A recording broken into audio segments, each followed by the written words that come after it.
Good evening, everyone. I'm delighted to be here. My name is Renee Fraser, and I run an advertising and marketing firm called Fraser Communications. We're 16 years old, and the firm is founded on the basis of research and strategy. I have a PhD in social psychology. I've always been interested in what motivates people and how to get people to change their behavior. Our client base is largely has been selected on the basis of their social responsibility. One of our largest clients is Toyota. We work for the parts and service division across the country and are working with them on green accessories and green products. We also handle Whole Foods in the western part of the United States, and a company I admire very much in terms of their values. And then we have developed a practice in the social marketing arena to engage people with the messages around conservation and efficiency and how to get people to be more efficient in their use of natural resources and more sensitive to global warming.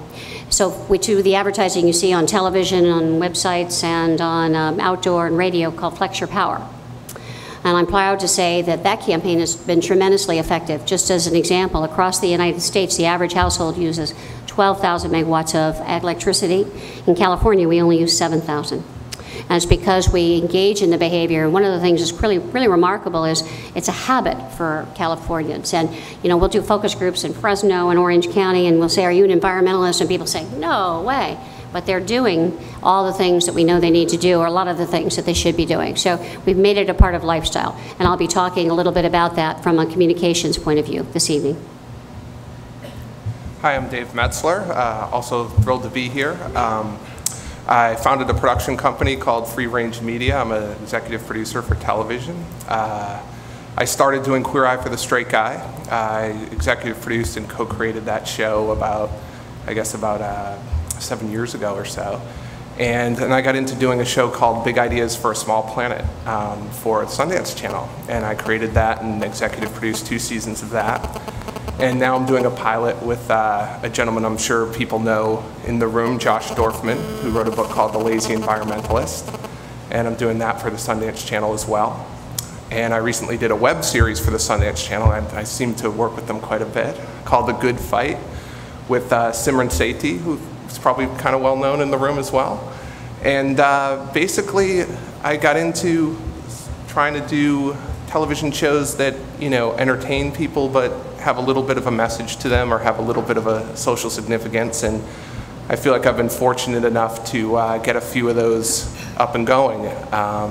And maybe one of the reasons that I'm very interested in that is I'm interested in what most of the people in this room do, which is create businesses and create ideas and build innovations and companies off of sometimes crazy ideas, sometimes great ideas, sometimes a combination of crazy great ideas, but things that are having a huge impact not just on how we live our lives, but how we spend our money, where we spend our money, and how we build I guess a priority system off of that. So with Big Ideas for a Small Planet, we were very lucky.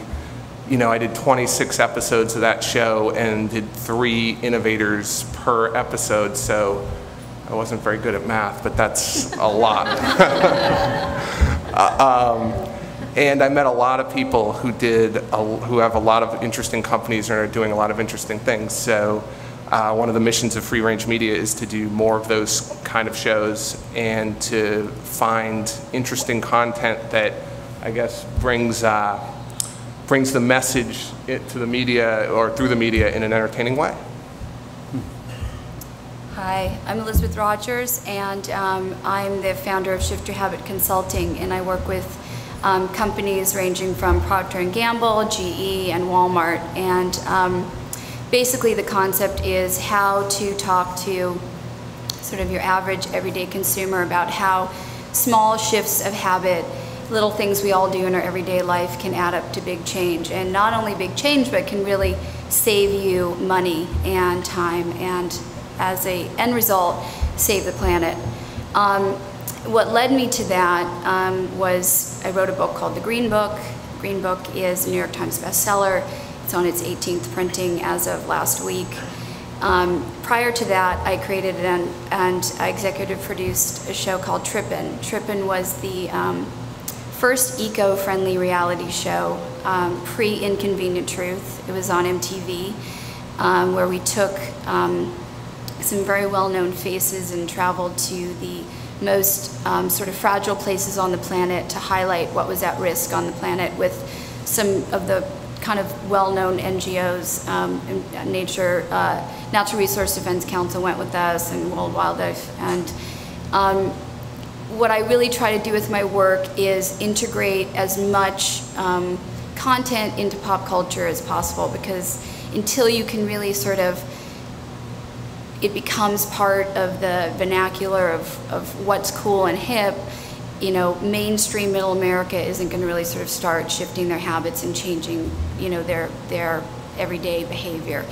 And as a result, you know, I've been fortunate enough to work with some pretty big companies and create some interesting content to go along with it. I'm Michael Dannenberg, head of operations at Good. How many of you all have heard of Good? How many of you guys are subscribers to Good? Uh-oh, we have some work to do. How many of you all have seen our new website at good.is? Only a few of you. I will be taking subscriptions after the panel, cash only. So Good is a magazine, Good is a website, Good is live events. We produce relevant but entertaining content covering the people, nonprofits, and businesses that are making the world better. More than that, we see ourselves as a community that exists at the intersection between those people, nonprofits, and businesses. It's all about this emerging movement and this emerging group of people that aren't tied together by age or demographics, but really by a certain sensibility. It's people who care, but it's a different kind of caring. It's not superficial. It's passionate. It runs through everything they do. We call them people who give a damn. And more on that later. So there you have it. We have quite a group. And what's interesting is that there's a completely different perspective and expertise coming, but they all share one goal, which is they're all communication professionals. And when we start talking about sustainability and communication, it's kind of an interesting thing to think through, because sustainability exists. You know, these people are professionals who make their living creating messages that are distributed through certain media that hopefully create results in people, which gets them new clients to go into their business, right? So you've got this cycle, and the idea of sustainability really has to link through every part of the chain. Now, sustainability, in my opinion, is the most powerful word that nobody understands, really. It can be defined a million different ways. So before we get into a lot of the specific stuff, I'd like to go through with each of you, and within a couple minutes, I'd love to hear how you understand sustainability, how you would define sustainability, and how, in a rough, broad stroke, how does that inform the way you do business and the type of business you do? And we'll start with Michael and come backwards this time. I think it has something to do with what I was saying. It's this new sensibility where, again, it's not a caring that's soft or superficial. It's infused into everything we do.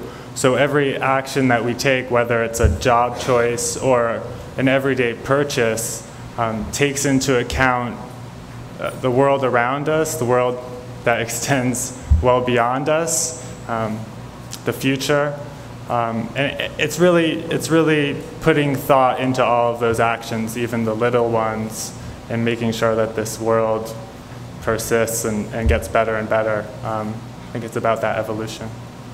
And that's really what we're trying to foster with our different platforms. We're trying to give the people who are making a difference voice. We're trying to educate, not by telling people what to do, but by showing them opportunities and letting them find their own way. So there's a certain amount of creativity that's inherent in that, and we really believe that's core to what we're doing. Good.